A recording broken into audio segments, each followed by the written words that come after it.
Hello everyone, আসসালামু আলাইকুম। বরাবরের মতো আপনাদের মাঝে নতুন আরেকটি ভিডিও নিয়ে চলে আসলাম। আজকের ভিডিওতে আপনাদেরকে একদম প্রফেশনাল এবং সুন্দর একটি ব্যানার ডিজাইনের পিএলপি ফাইল একদম ফ্রিতে দিয়ে দিব। আসছে আগামী বাংলা নববর্ষ উপলক্ষে কিন্তু একটি ব্যানার ডিজাইন করে শুভেচ্ছা বিনিময় করা প্রত্যেকেরই দায়িত্ব। আর এই পোস্টার ডিজাইনের ভিডিও নিয়ে চলে আসলাম আজকের ভিডিওতে।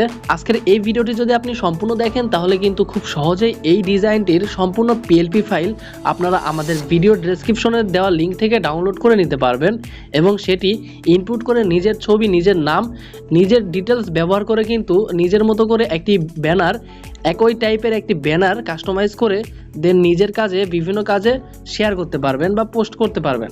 তো অবশ্যই কিন্তু আমাদের ফুল ভিডিওটি কন্টিনিউ করতে হবে আমাদের পিএলপি ফাইলটি ডাউনলোড করার জন্য, কারণ আমাদের পিএলপি ফাইলটি ডাউনলোড করার জন্য আমাদের ডেসক্রিপশনে যে লিঙ্কটি দিয়েছি এই লিঙ্কের মধ্যে 4টি সংখ্যার পাসওয়ার্ড সেট করা আছে। আর এই 4টি সংখ্যার পাসওয়ার্ড আমাদের ভিডিওর বিভিন্ন অংশে আমরা দিয়ে রেখেছি। আপনারা ভিডিওটি সম্পূর্ণ দেখলে পাসওয়ার্ড পেয়ে যাবেন। এরপর আমাদের ডেসক্রিপশনে দেওয়া লিঙ্ক থেকে পিএলপি ফাইলটি ডাউনলোড করে নেবেন। তো ডাউনলোড করার পর সরাসরি আপনারা চলে আসবেন পিক্সেল অ্যাপ অ্যাপ্লিকেশনটিতে। তো যারা পিক্সেল অ্যাপ অ্যাপ্লিকেশনটি ব্যবহার করেন না তারা প্লে স্টোর থেকে পিক্সেল অ্যাপ অ্যাপ্লিকেশনটি ডাউনলোড করে নেবেন। আর অবশ্যই প্লে স্টোর থেকে পিক্সেল অ্যাপ অ্যাপ্লিকেশনটি ডাউনলোড করার পর অনেকেরই এই পিএলপি ফাইলটি ওপেন করতে সমস্যা হতে পারে। তো আপনাদেরকে আমি সাজেস্ট করব আপনারা টেলিগ্রাম থেকে বিভিন্ন এপিকে ভার্সন পাওয়া যায় বা গুগল থেকে বিভিন্ন প্রিমিয়াম ভার্সনগুলো পাওয়া যায়, সেই ভার্সনগুলো ডাউনলোড করে ইনস্টল করে নেবেন। এরপর আমরা উপরে 3 ডট অপশনে চলে আসবো এই পিএলপি ফাইলটি ইনপুট করার জন্য। ইনপুট করার জন্য এখানে ওপেন ডট পিএলপি নামে একটা অপশন দেখতে পাচ্ছেন, এই অপশনটিতে ক্লিক করতে হবে। এরপর উপরে দেখতে পাচ্ছেন ডট পিএলপি, এই ডট পিএলপিতে ক্লিক করলে কিন্তু আমাদের ফোল্ডার থেকে ডাউনলোড ফোল্ডারটি ওপেন হয়ে যাবে। ডাউনলোড ফোল্ডারটি ওপেন হয়ে গেলে আমরা নিচের দিকে আমাদের সেই ডাউনলোড করা পিএলপি ফাইলটি দেখতে পাবো। তো আমরা আমাদের নামটি সিলেক্ট করে দিয়ে ওপেন করলে কিন্তু আমাদের এই পিএলপি ফাইলটি ওপেন হয়ে যাবে। তো এইভাবে আপনারা আপনাদের পিএলপি ফাইলটি আপনাদের পিক্সেল অ্যাপ অ্যাপ্লিকেশনটিতে ওপেন করে নেবেন।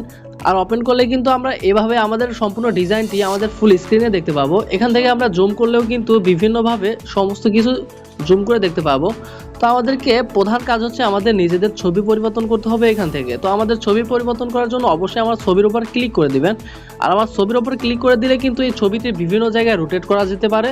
তো আপনারা চাইলে পজিশন মতো সেট করে নিতে পারেন। তো আমরা যেহেতু ছবিটি পরিবর্তন করব, এরপর ছবিটির উপর ক্লিক করার জন্য এখানে মাঝের অপশনটিতে চলে আসবেন। এরপর রিসিলেক্ট অপশনটিতে ক্লিক করে দেবেন। রিসিলেক্ট অপশনটিতে ক্লিক করলে কিন্তু আপনাদের গ্যালারি ওপেন হয়ে যাবে। আর অবশ্যই কিন্তু আপনার গ্যালারিতে আপনার একটি প্রফেশনাল ছবির ব্যাকগ্রাউন্ড রিমুভ করে সেভ করে রাখবেন, যেন আপনার ওই ছবিটি এখানে ব্যবহার করতে পারেন। অবশ্যই অবশ্যই আপনার ছবিতে কোনো ব্যাকগ্রাউন্ড থাকা যাবে না। ব্যাকগ্রাউন্ড থাকলে কিন্তু ব্যানার ডিজাইনটি খুব সুন্দর দেখাবে না। অবশ্যই ব্যাকগ্রাউন্ড রিমুভ করে নেবেন আর এখান থেকে সেই ব্যাকগ্রাউন্ড রিমুভ করা ছবিটি সিলেক্ট করে দিতে হবে। তাহলে কিন্তু ওই ছবিটি এখানে ব্যানারে চলে আসবে। এভাবে কিন্তু আমার ছবির পরিবর্তে আপনার নিজের ছবি ব্যবহার করবেন। তো এভাবে নিজের ছবিটা পরিবর্তন করে নেবেন। তো আমাদের যেহেতু নিজেদের ছবিটা পরিবর্তন করা শেষ, এবারে আমরা দেখতে পাচ্ছি এখানে লিখেছি পাবনা জেলা ছাত্রদল। তো আপনারা অবশ্যই আপনাদের জেলা বা উপজেলা বা ইউনিয়ন বা ওয়ার্ডের নামটি লিখবেন। আমি এখানে আমার জেলার নামটি লিখেছি। এই জেলার নামটি এডিট করার জন্য অবশ্যই এই লেখাটির উপর ডাবল ক্লিক করবেন। ডাবল ক্লিক করলে কিন্তু লেখাটি এডিট অপশন পেয়ে যাবেন। তো এখান থেকে পাবনা জেলা কেটে দিয়ে আপনার যে কোনো জেলার নাম বা উপজেলার নাম বা ইউনিয়ন বা ওয়ার্ড যে কোনো কিছু লিখে দিয়ে যদি ওকে করেন তাহলে কিন্তু সেই লেখাটি এখানে চলে আসবে। তো এভাবে কিন্তু আপনি এই লেখাটিকে এডিট করে নেবেন। এডিট করা সম্পূর্ণ হলে কিন্তু এবারে নাম চেঞ্জ করতে হবে। নাম চেঞ্জ করার জন্য একই প্রসেস, আপনারা নামের উপর ডাবল ক্লিক করবেন। ডাবল ক্লিক করলে কিন্তু নামটি এডিট অপশন পেয়ে যাবেন। চাইলে আপনারা এই নামটি কেটে দিয়ে আপনাদের নাম বাংলা অথবা ইংরেজি যে কোনোভাবে লিখতে পারবেন। লিখে যদি ওকে করেন তাহলে কিন্তু আপনাদের নামটি এখানে চলে আসবে। তো আপনাদের নাম যেহেতু চলে আসবে অবশ্যই কিন্তু নামের পদবি চেঞ্জ করতে হবে। আর পদবি চেঞ্জ করার জন্য কিন্তু একইভাবে ডাবল ক্লিক করতে হবে।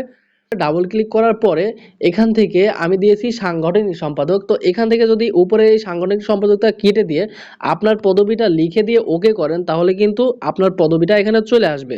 তো এভাবে কিন্তু আপনার পদবিটা এডিট করে নেবেন। তো আমাদের মোটামুটি পদবীর নাম, ছবি এবং জেলা বা স্থানীয় বা ঠিকানা এডিট করা সম্পূর্ণ হয়েছে। আর কোনো কিছু এডিট করার মতো এখানে নেই। তবে আপনারা চাইলে কিন্তু আপনাদের স্থানীয় কোনো নেতার ছবি এখানে অ্যাড করতে পারবেন। সেজন্য প্লাস অপশনে ক্লিক করে ফ্রম গ্যালারি থেকে আপনার স্থানীয় নেতার ছবি এখানে সহজেই অ্যাড করে নিতে পারবেন। তো সেটাও পজিশন মতো বসিয়ে নিতে পারবেন, সেটা আপনার ইচ্ছা অনুযায়ী আপনি করে নিতে পারেন। তো এখন আমাদের মোটামুটি সম্পূর্ণ ডিজাইনটি সেভ করতে হবে। সেভ করার জন্য উপরে সেভ অপশনে চলে আসবেন। এখান থেকে সেভ অ্যাজ ইমেজ অপশনে ক্লিক করবেন। এখান থেকে জেপিজি অপশন থেকে পিএনজি সিলেক্ট করবেন। দেন কাস্টমস অপশন থেকে আপনারা ভেরি হাই অথবা আলট্রা অপশনটি সিলেক্ট করে দেবেন। তাহলে কিন্তু খুব হাই রেজলিউশনে আমাদের এই ডিজাইনটি আমাদের গ্যালারিতে সেভ হয়ে যাবে। এরপর যদি সেভ টু গ্যালারি অপশনে ক্লিক করেন তাহলে কিন্তু আমাদের এই ডিজাইনটি আমাদের গ্যালারিতে সেভ হয়ে যাবে এবং সহজেই কিন্তু আপনি পরবর্তীতে যে কোনো কাজে এই ডিজাইনটি ব্যবহার করতে পারবেন একদম ফ্রিতে। তো আজকের ভিডিওটি এই পর্যন্তই। আজকের ডিজাইনটি কেমন হয়েছে অবশ্যই কমেন্টে জানাবেন। আর পরবর্তী কোন ধরনের ডিজাইন চান বা কোন ধরনের ভিডিও চান অবশ্যই আমাদেরকে জানাবেন। আমরা পরবর্তী মতামত অনুযায়ী আমরা ভিডিও দেওয়ার চেষ্টা করব। আর আমাদের চ্যানেলে যদি একদমই নতুন হয়ে থাকেন অবশ্যই আমাদের চ্যানেলটি সাবস্ক্রাইব করে আমাদের সাথেই থাকবেন, যেন এরকম ইম্পর্টেন্ট ভিডিওগুলো দ্রুত আপনারা পেতে পারেন। এতক্ষণ সঙ্গে থাকার জন্য অসংখ্য ধন্যবাদ। দেখা হচ্ছে পরবর্তী কোনো ভিডিওতে। আল্লাহ হাফেজ।